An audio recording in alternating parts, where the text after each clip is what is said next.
It appears that the resolution will have the numbers later this afternoon to be adopted, and the draft resolution is calling for an independent commission of inquiry to go on the ground and evaluate all the allegations. As you mentioned in the introduction, Mrs. Zaid mentioned that 87 Palestinians have been killed so far, including 12 children, and since 30th of March, over 12,000 people have been injured, including over 3,500 by live ammunition. So there was a lot of discussion in support of the argument that the Israelis have been using disproportionate force in trying to contain the demonstrators.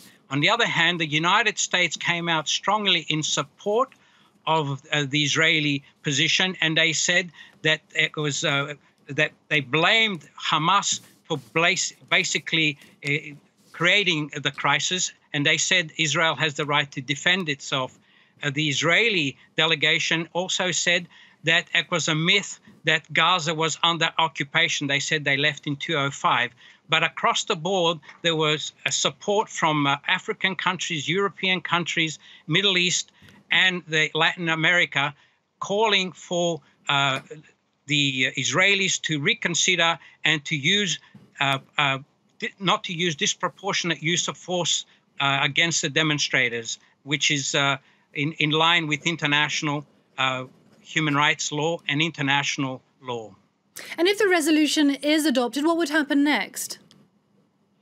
The president of the council would be authorized to select a panel of experts who would do a fact-finding inquiry on the ground. The question is whether Israel will agree. The draft resolution is calling for Israel to cooperate with any mechanism that would be approved. It remains to be seen, because in the past, Israel has cooperated with some mechanisms, but not others. But in this case, the passions were very strong. At points, the chair had to call for civility. There was a language used. For instance, Qatar mentioned the Israeli killing machine, also Mauritania, and the passions were running high, and there were exchanges of allegations between the Israeli and Palestinian delegations as well.